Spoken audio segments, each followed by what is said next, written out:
what aspects of your life are you effectively not allowing yourself to go on the journey, not allowing yourself to go on the trip? You're just stuck in the wanting. You're having the want, but you're not allowing yourself to have what it is that you want. Is it something to do with work? Is it something you'd like to do, experience? Is it a type of person you'd like to have in your life? But when we let go of the expectation of the how and we just allow for the what to show up in whatever way, then we get out of the wanting. Things aren't going to go however you might expect them, but they are going to go. You can't get what you want by continuing to want. The key is to not be stuck and waiting on that one thing and just wanting it and wanting it and wanting it. It's all about switching it up. Welcome to the show. Welcome to the show.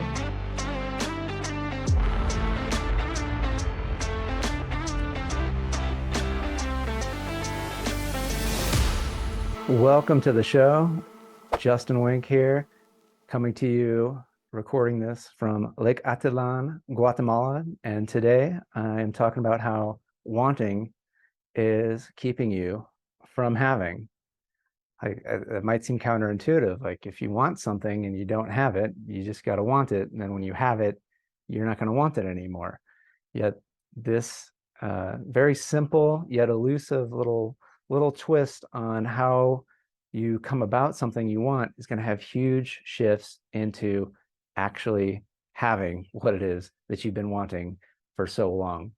First, I want to talk about a little bit of my travels. So I'm now in Guatemala, where behind me is beautiful Lake Atitlán, and there's two volcanoes behind me. And this is one of the clearest days. Well, I mean, this is only my second day here, but it's incredibly clear. You've been keeping up on some of my other travels through Costa Rica, where I went to Arenal volcano. I went to Chirapo, the tallest peak, and usually I got some views of those volcanoes, mountains, yet then weather resulted in being really challenging, almost completely obscured. And actually, yesterday, as I was driving down here to Lake Atitlán, I'm staying in San Marcos, La Laguna.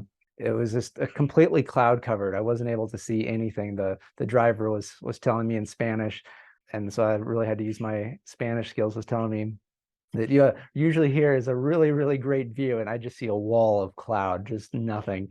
And it's one of those we can often want something like I want to see the view. Yet I knew I had confidence that like I'm going to get a good view of these volcanoes here at Lake Atitlán, one way or the other. I mean, I'm here for about 12 days, so just based on time, it's likely to happen. Yet I wasn't worried, and I was enjoying the beauty and the mystery of going through these crazy thick clouds and these windy roads, where just all of a sudden, like, oh, there's a horse carrying sticks and things, and then right on the side of the road, and got to go around that, and just really enjoying. And it's great to be in a new country. I've never been to Guatemala before, and every country just has its own little way of just differences, which are just really interesting. And I got to go to a little city called Antigua, which is really incredible in that all of these streets have cobblestones. So I don't know when this city was built. It was built when that was a good idea. So it looks amazing. Yet in practice, to drive on these cobblestones, even to walk, is incredibly challenging. It's almost one of those like, oh, some good dirt roads could actually be better than these beautiful looking cobblestones. And while I was walking around, I was like, I think I would really like to buy some a shirt or something.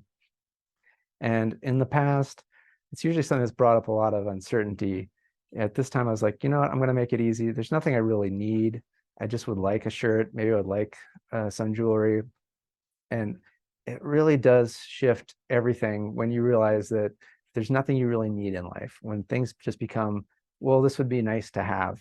Because it really made negotiating, haggling so much more easy when I'm just like, yeah, that just seems like too much. I don't really need this that badly. I don't want it. And so I ended up getting, I probably could have haggled for lower prices, yet I ended up getting a great shirt, which I'm wearing. If you're watching this video, that I was like, oh, I see that. And they didn't have it in the initial color in my size, yet she pulls out this black with this lovely rainbow kind of going down the buttons and collar and sleeves. And I'm like, you know what? The black is actually even better. And then I was walking and another woman came up and I was like, hey, do you want to buy this throw that would go on your bed for, it was funny. She's like, do you want it? It's going to be great for your wife or for your mom. And I'm just chuckling because I'm like, my mom's dead and I'm divorced and she doesn't know that, but I just find that kind of amusing. And I eventually ended up, buying that because I feel like I got a really good price. It's beautiful, and I know it's going to bring so much delight to me.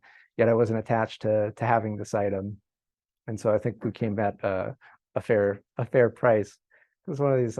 I know people here are working hard, and so I don't want to take too much advantage, but also I don't want to get taken advantage of either.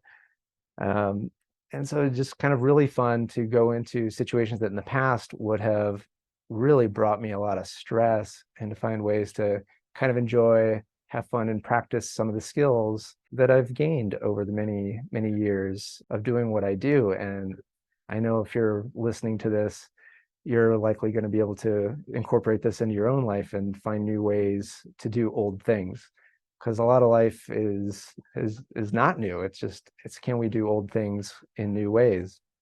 And this is what kind of brings me to today's topic of wanting, because you've always wanted from the day you were born. You wanted your mother's love, you wanted milk, you wanted food, you probably wanted your diaper changed. Yet how can we want in a new way that actually makes it more enjoyable, and that we can actually enjoy some of the having, like having a beautiful trip, a beautiful vacation, which is something that I had been wanting. Now I am having that beautiful vacation because I got to spend 4 days with some friends in the Chirripó Mountains of Costa Rica, where they're in a river and they have some farm property. So I got to experience natural springs and bathing in the river, which is just fantastic, just gorgeous. And and then fruits that are grown locally. It's just phenomenal hikes, just amazing things, just having that experience. And I know there's experiences that you probably want to have, and maybe you haven't had because you've been busy wanting them. And it's like, okay, well, yeah, but I'm gonna want it until I have it. And I like to call this a little bit the Amazon Prime way of living life.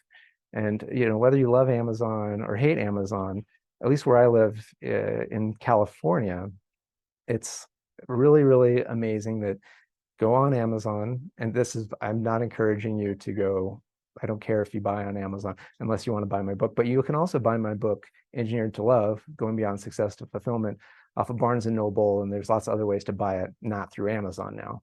So, but you go and there's something you would like to have, something you want to bring into your life. And I just click order now.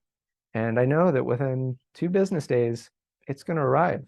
I don't have to be wanting it anymore. I effectively have it. It's just a matter of time and methodology. And it might come in 2 days. It could come in one day. And I don't exactly know which delivery company is going to be delivering it. It could be UPS, could be the Postal Service, could be another third party. And I don't know the exact time it's showing up. I just know I have it. It's coming. It's a matter of time.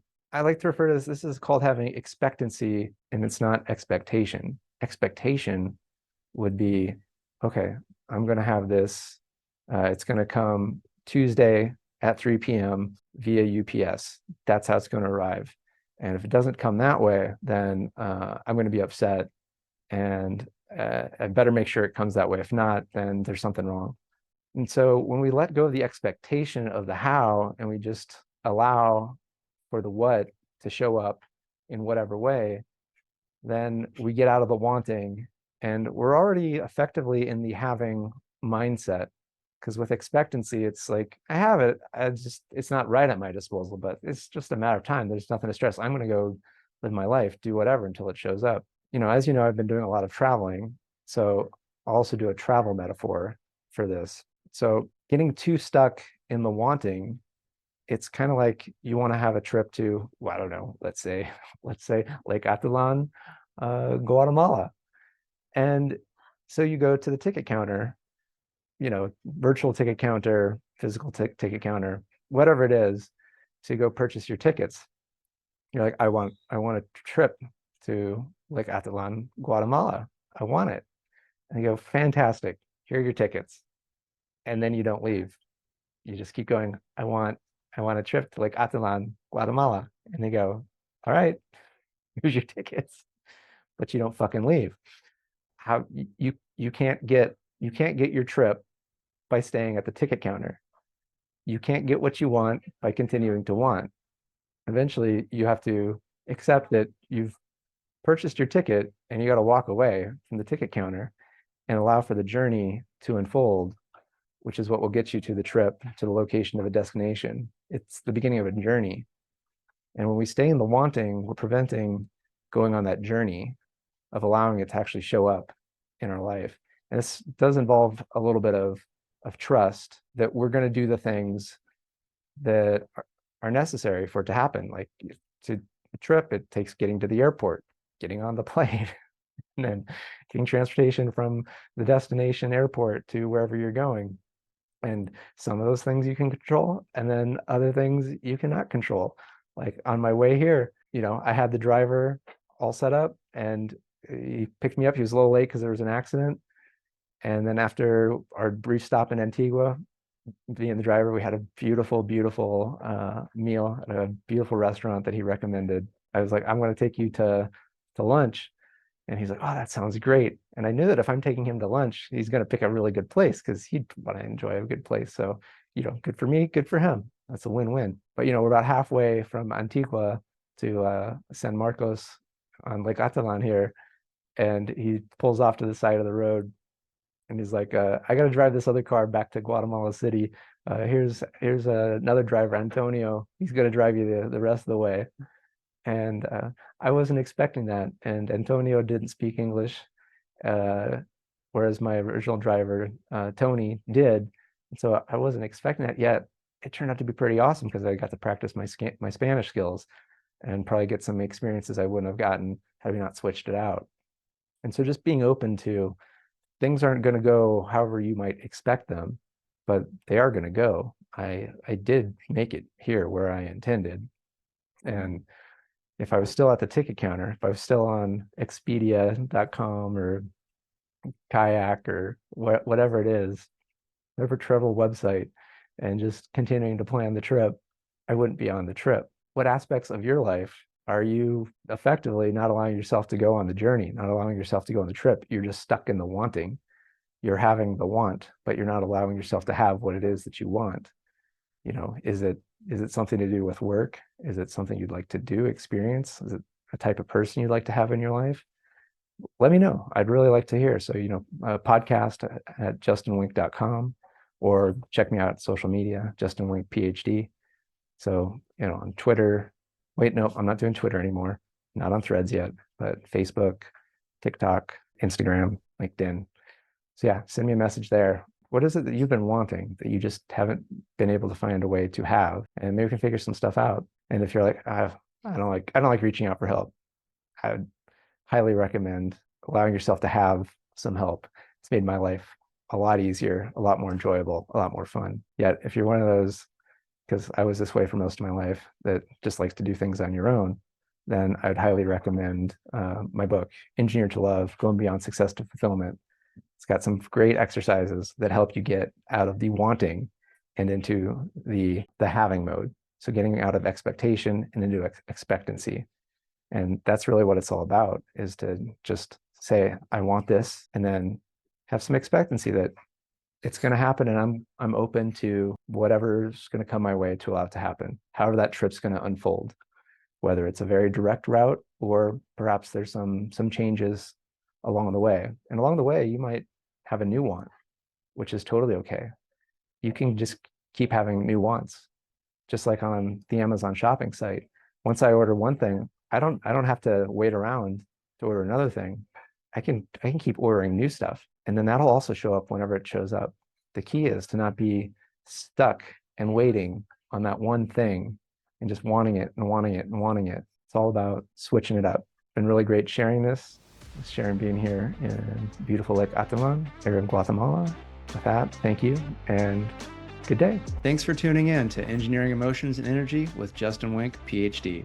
Today's episode resonated with you? Please subscribe and leave a 5-star review. Your feedback not only supports the show, but also helps others find us and start their journey of emotional and energetic mastery. You can also help by sharing this podcast with someone you think will love it just as much as you do. Together, we're engineering more amazing lives.